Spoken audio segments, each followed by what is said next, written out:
ಈ ಪೈರಸಿ ಬಗ್ಗೆನೇ ಯುದ್ಧ ಅನ್ನೋದಾಗಿದ್ರೆ ಕನ್ನಡ ಚಿತ್ರೋದ್ಯಮ ಹಂಗಾದ್ರೆ ಆ ಲೆವೆಲ್ ಬಂದ್ಬಿಟ್ಟಿದ್ಯಾ ಸರ್? ಒಬ್ಬ ನಟನ ಸಿನಿಮಾವನ್ನ ಹಾಳು ಮಾಡ್ಲಿಕ್ಕೆ ಇನ್ನೊಬ್ಬ ನಟನ ಅಭಿಮಾನಿಗಳು, ಸೋಕಾಲ್ಡ್ ಅಭಿಮಾನಿಗಳು ಆ ನಟನ ಚಿತ್ರವನ್ನ ಪೈರಸಿ ಮಾಡಿ ಹಾಳು ಮಾಡಬೇಕು ಅನ್ನೋ ಮಟ್ಟಕ್ಕೆ ಬಂದ್ಬಿಟ್ಟಿದ್ಯಾ ಹಾಗಾದ್ರೆ ಚಿತ್ರೋದ್ಯಮ? ಈ ಪ್ರಶ್ನೆಗೆ ಉತ್ತರ ಇದೆ, ಪೊಲೀಸ್ ಡಾಕ್ಯುಮೆಂಟ್ ಅಲ್ಲೇ ಇದೆ. ರೇಣುಕಾಸ್ವಾಮಿ ಮರ್ಡರ್ ಕೇಸಲ್ಲಿ ವೆರಿ ಕ್ಲಿಯರ್ ಆಗಿ 170 fan clubs were paid of 2 lakh rupees every month by this gang ಅನ್ನೋದನ್ನ ಉಲ್ಲೇಖವನ್ನ ಚಾರ್ಜ್ ಶೀಟ್ ಅಲ್ಲಿ ಮೆನ್ಷನ್ ಮಾಡಿದ್ದಾರೆ. 170 ಫ್ಯಾನ್ ಕ್ಲಬ್ಗಳಿಗೆ ತಿಂಗಳಿಗೆ 7 ಲಕ್ಷ ರೂಪಾಯಿ ವರಮಾನವನ್ನ ಕೊಟ್ಟು ಯಾವ ತರ ಮಾತಾಡಬೇಕು, ಯಾವ ತರ ಪ್ರವೋಕ್ ಮಾಡಬೇಕು ಅನ್ನೋದನ್ನ ಅದನ್ನ ಫ್ಯಾನ್ ಅಸೋಸಿಯೇಷನ್ ಇಲ್ವಾ sir? Fan club social media gang. Fan club is organise social media gang. ಏನೋ ಅಭಿವೃದ್ಧಿ ಮಾಡಲಿ ಅಂತ ಈ ತರ ಕಿಡಿಗೇಡಿಗಳ ಮಾತುಗಳು ಡಾಕ್ಯುಮೆಂಟ್ ಆಗಿದೆ. ಇದು ಹೇಗೆ ಅಂದ್ರೆ ಒಂದು ಚಿಕ್ಕ ರೌಡಿ ಪಡೆಗಳನ್ನು ಕಟ್ಕೊಂಡು ಒಂದೊಂದು ಜಿಲ್ಲೆಗಳಲ್ಲಿ, ತಾಲೂಕುಗಳಲ್ಲಿ ವ್ಯವಹಾರ ಮಾಡತಕ್ಕಂಥದ್ದು.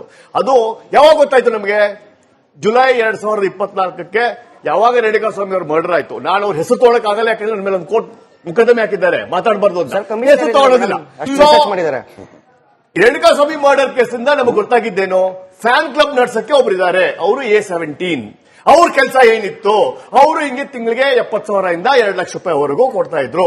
ಏನಕ್ಕೆ ಕೊಡ್ತಾ ಇದ್ರು? ಅಲ್ಲಿ ಕಟ್ಔಟ್ ಹಾಕ್ಸ್ಲಿಕ್ಕೆ, ಫೇಸ್ಬುಕ್ ಹ್ಯಾಂಡಲ್ ಮಾಡ್ಲಿಕ್ಕೆ, ಸೋಷಿಯಲ್ ಮೀಡಿಯಾ ಹ್ಯಾಂಡಲ್ ಮಾಡ್ಲಿಕ್ಕೆ, ಅಲ್ಲಿ ಈ ತರದ ವ್ಯವಹಾರಗಳನ್ನು. Every time there is an film example. ಇದೇ ವರ್ಷ 2025-24 ಮ್ಯಾಕ್ಸ್ ಪಿಕ್ಚರ್ ಬಂದಾಗ್ಲೂ ಹೀಗೆ ಆಗಿತ್ತು. ಹೇಗೆ ಪೈರಸಿ ಇಮಿಡಿಯೇಟ್ ಆಗಿ ರಿಲೀಸ್ ಆಗಿ, ಚೆನ್ನೈಯಲ್ಲಿ ರಿಲೀಸ್ ಆಗಿ ಕಂಪ್ಲೇಂಟ್ ಆಯ್ತು, ಟೆಲಿಗ್ರಾಮ್ ಅಲ್ಲೆಲ್ಲ ವಿಡಿಯೋ ಬಂತು. So the best way to hit a person financially weak ಮಾಡೋದು, ಪಿಕ್ಚರ್ ಬಗ್ಗೆ ನೆಗೆಟಿವ್ ರಿವ್ಯೂಸ್ ಮಾಡೋದು. High court of Tamil Nadu has gone on record. ಏನ್ ಹೇಳ್ತಾರೆ ಅಂದ್ರೆ, ಈ ರಿವ್ಯೂ ಸಿಸ್ಟಮ್ ಮತ್ತು ಇದನ್ನ ಏನ್ ಪಿಕ್ಚರ್ ಬರೋಕ್ಕೂ ಮುಂಚೆನೆ ಅದ್ರ ಬಗ್ಗೆ ಮಾತಾಡೋದಿದೆಯಲ್ಲ, ಅದನ್ನ 1 ವಾರ ಬ್ಯಾನ್ ಮಾಡಬೇಕು ಅಂತ ಹೈಕೋರ್ಟ್ ಆಫ್ ಚೆನ್ನೈ ಹೇಳಿದೆ. ಯಾಕೆ ಹೇಳಿದೆ? ಈ ತರದ ಫ್ಯಾನ್ ವಾರ್ಗಳನ್ನ, ಒಂದು ಬಿಸ್ನೆಸ್ ಎಂಟಿಟಿಯನ್ನ, ಒಂದು ಫಿಲ್ಮ್ ಇಂಡಸ್ಟ್ರಿನ ಹಾಳು ಮಾಡ್ತಾ ಇದ್ದಾರೆ, ಪ್ರೊಡ್ಯೂಸರ್ಗೆ ಲಾಸ್ ಆಗ್ತಾ ಇದೆ ಅಂತ ಲಾಸ್ಟ್ ಇಯರ್ ಒಂದು ಜಜ್ಮೆಂಟ್ ಬಂದಿದೆ. ಜಜ್ಮೆಂಟ್ ಏನ್ ಹೇಳುತ್ತೆ? High court of Karnataka, Tamil Nadu fan review ಮಾಡೋದನ್ನ ಬ್ಯಾನ್ ಮಾಡ್ತಿದ್ದಾರೆ. ರಿವ್ಯೂ ಮಾಡ್ತಾರಲ್ಲ, ಫ್ಯಾನ್ಗಳು ಹೋಗಿ ಪಿಕ್ಚರ್ ಹಿಂಗಿತ್ತು ಹೀಗಿತ್ತು ಅಂತೆಲ್ಲ ಹೇಳ್ತಾರಲ್ಲ, ಅದನ್ನ ಕಂಪ್ಲೀಟ್ ಆಗಿ ಬ್ಯಾನ್ ಆಗಿದೆ. ಇದಿಷ್ಟು ಪಾಯಿಂಟ್ ಆರ್ಗನೈಸ್ಡ್ ಸೋಷಿಯಲ್ ಮೀಡಿಯಾ ಗ್ಯಾಂಗ್ಗಳಿಂದ ನಿಮ್ಮ ಆ ವ್ಯಾಲಿಡ್ ಪಾಯಿಂಟ್ ಅನ್ನ ನಾನು ಪರಿಗಣಿಸಿ ನಾನು ನಿಮಗೆ ಪ್ರಶ್ನೆ ಕೇಳ್ತಾ ಇದ್ದೀನಿ. ತಮಿಳುನಾಡಿನಲ್ಲೂ ಹಾಗಾದ್ರೆ ದರ್ಶನ್ ಅವರ ಅಭಿಮಾನಿಗಳನ್ನ ಸರ್ ಪ್ರೈವಸಿ ಏನದು ಪೈರಸಿ ಮಾಡ್ತಿರೋದು? ದರ್ಶನ್ ಅವರ ಕೇಳಿಸ್ಕೊಳ್ಳಿ ಸರ್, ತಮಿಳುನಾಡಲ್ಲೂ ಕೂಡ ದರ್ಶನ್ ಅವರ ಅಭಿಮಾನಿಗಳೇನ ಈ ರಿವ್ಯೂಗಳನ್ನ ನೆಗೆಟಿವ್ ಆಗಿ ಕೊಡ್ತಾ ಇರೋದು? ಈ ಪೇಯ್ಡ್ ಫ್ಯಾನ್ ಅಸೋಸಿಯೇಷನ್ಗಳು ಕೇವಲ ದರ್ಶನ್ ಅವರಿಗೆ ಮಾತ್ರ ಇರೋದ, ಬೇರೆ ನಟರಿಗಿಲ್ವಾ ಸರ್? ನೋಡಿ, ಒಂದು ಟೂಲ್, ಒಂದು ಫಿಲ್ಮ್ ಇಂಡಸ್ಟ್ರಿಯನ್ನ ಬೆಳೆಸಲಿಕ್ಕೆ ಬೇಕಾಗಿರ್ತಕ್ಕಂಥದ್ದು ರೆವಿನ್ಯೂ. ಯಾರು ಪಿಕ್ಚರ್ ಎಷ್ಟು ಕಲೆಕ್ಟ್ ಮಾಡ್ತಾರೆ, ಆವಾಗ ಅವ್ರ ಫ್ಯಾನ್ ಸ್ಟೇಟಸ್ ಜಾಸ್ತಿ ಬರುತ್ತೆ. ಯಾರು ನಿಜವಾದ ಫಸ್ಟ್ ಡೇ ಫಸ್ಟ್ ಶೋಗೆ ಕ್ರೌಡ್ ಅನ್ನು ಎಳಿತಾರೆ, ದಟ್ ಪ್ರೊಡ್ಯೂಸರ್, ಮುಂದಿನ ಪ್ರೊಡ್ಯೂಸರು ಹುಟ್ಕೊಳ್ಳೋದು. ನಾನು ದರ್ಶನ್ ಫಿಲ್ಮ್ ಮಾಡಬೇಕು, ಯಶ್ ಫಿಲ್ಮ್ ಮಾಡಬೇಕು. ಯಶ್, ಪುನೀತ್ ರಾಜ್ಕುಮಾರ್ ಮತ್ತು ಸುದೀಪ್ ಅವರು ಏನು first day first show collection ಬರುತ್ತಲ್ಲ, that gives confidence to a producer. ಅದನ್ನ ಡೆವಲಪ್ ಮಾಡ್ಲಿಕ್ಕೆ ಒಂದು ಫ್ಯಾನ್ ಪಡೆಗಳನ್ನ ಮಾಡ್ತಾರೆ ಫಸ್ಟ್ ಡೇ ಫಸ್ಟ್ ಶೋ ಮಾಡ್ಲಿಕ್ಕೆ. ಇದು even for Darshan also. Darshan also gets highest number of fans. ಅದೇ first day first show was extraordinary. ಅದೇ let me be very honest with you. But the collection over a period of time ಯಾಕೆ ಕೆಳಗೆ ಬಿತ್ತು, that secondary. First day first show ಅನ್ನ create ಮಾಡ್ಲಿಕ್ಕೆ, ಆ strength ಅನ್ನು create ಮಾಡ್ಲಿಕ್ಕೆ ಫ್ಯಾನ್ ಕ್ಲಬ್ ಗಳನ್ನು ಯೂಸ್ ಮಾಡ್ತಾರೆ. ಇದು ಆರ್ಗನೈಸ್ಡ್ ಕ್ರೈಮ್ ತರನೇ ಆರ್ಗನೈಸ್ಡ್ ಪ್ರಶ್ನೆ. ಈ ಪೈರಸಿ ಬಗ್ಗೆನೇ ಯುದ್ಧ ಅನ್ನೋದಾಗಿದ್ರೆ ಕನ್ನಡ ಚಿತ್ರೋದ್ಯಮ ಹಂಗಾದ್ರೆ ಆ ಲೆವೆಲ್ ಬಂದ್ಬಿಟ್ಟಿದ್ಯಾ ಸರ್? ಒಬ್ಬ ನಟನ ಸಿನಿಮಾವನ್ನ ಹಾಳು ಮಾಡ್ಲಿಕ್ಕೆ ಇನ್ನೊಬ್ಬ ನಟನ ಅಭಿಮಾನಿಗಳು, ಸೋಕಾಲ್ಡ್ ಅಭಿಮಾನಿಗಳು ಆ ನಟನ ಚಿತ್ರವನ್ನ ಪೈರಸಿ ಮಾಡಿ ಹಾಳು ಮಾಡಬೇಕು ಅನ್ನೋ ಮಟ್ಟಕ್ಕೆ ಬಂದ್ಬಿಟ್ಟಿದ್ಯಾ ಹಾಗಾದ್ರೆ ಚಿತ್ರೋದ್ಯಮ? ಈ ಪ್ರಶ್ನೆಗೆ ಉತ್ತರ ಇದೆ, ಪೊಲೀಸ್ ಡಾಕ್ಯುಮೆಂಟ್ ಅಲ್ಲೇ ಇದೆ.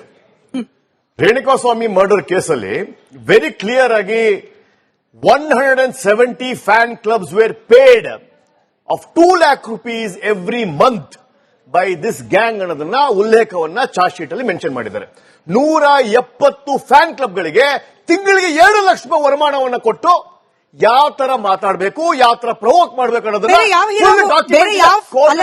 ಅದನ್ನ ಫ್ಯಾನ್ ಅಸೋಸಿಯೇಷನ್ ಇಲ್ವಾ sir? Fan club organised social media gang. Fan club is organise social media gang. Fan club association ನಡೆಸಲಿ ಅಂತ ಅಥವಾ ಏನೋ ಅಭಿವೃದ್ಧಿ ಮಾಡ್ಲಿ ಅಂತ ಈ ತರ ಕಿಡಿಗೇಡಿಗಳ ಮಾತುಗಳೆಲ್ಲ ಡಾಕ್ಯುಮೆಂಟ್ ಆಗಿದೆ. ದಯವಿಟ್ಟು. ಇಲ್ಲ, ಇಲ್ಲ. Documented. ಇದು ಹೇಗೆ ಅಂದ್ರೆ ಒಂದು ಚಿಕ್ಕ ರೌಡಿ ಪಡೆಗಳನ್ನು ಕಟ್ಕೊಂಡು ಒಂದೊಂದು ಜಿಲ್ಲೆಗಳಲ್ಲಿ ತಾಲೂಕುಗಳಲ್ಲಿ ವ್ಯವಹಾರ ಮಾಡತಕ್ಕಂಥದ್ದು. ಅದು ಯಾವಾಗ ಗೊತ್ತಾಯ್ತು ನಮಗೆ?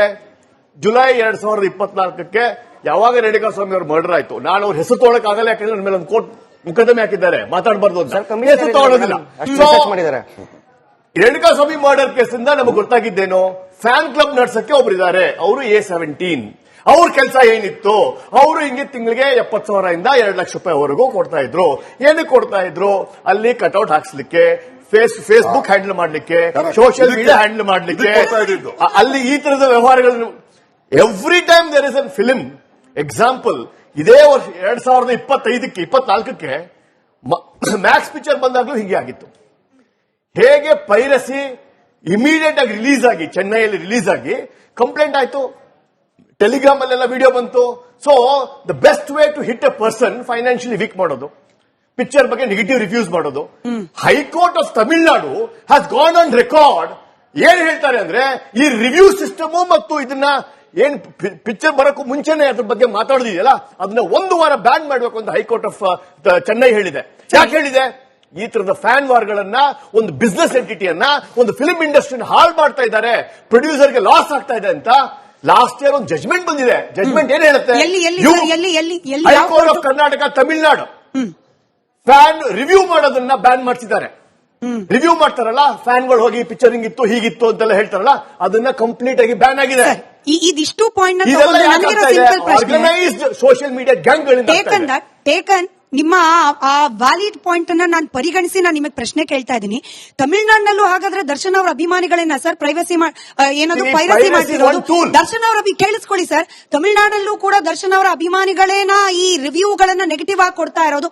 ಈ ಪೇಯ್ಡ್ ಫ್ಯಾನ್ ಅಸೋಸಿಯೇಷನ್ಗಳು ಕೇವಲ ದರ್ಶನ್ ಅವರಿಗೆ ಮಾತ್ರ ಇರೋದ, ಬೇರೆ ನಟರಿಗಿಲ್ವಾ ಸರ್? ನೋಡಿ, ಒಂದು ಟೂಲ್, ಒಂದು ಫಿಲ್ಮ್ ಇಂಡಸ್ಟ್ರಿಯನ್ನ ಬೆಳೆಸಲಿಕ್ಕೆ ಬೇಕಾಗಿರ್ತಕ್ಕಂಥದ್ದು ರೆವಿನ್ಯೂ. ಯಾರು ಪಿಕ್ಚರ್ ಎಷ್ಟು ಕಲೆಕ್ಟ್ ಮಾಡ್ತಾರೆ, ಆವಾಗ ಅವ್ರ ಫ್ಯಾನ್ ಸ್ಟೇಟಸ್ ಜಾಸ್ತಿ ಬರುತ್ತೆ.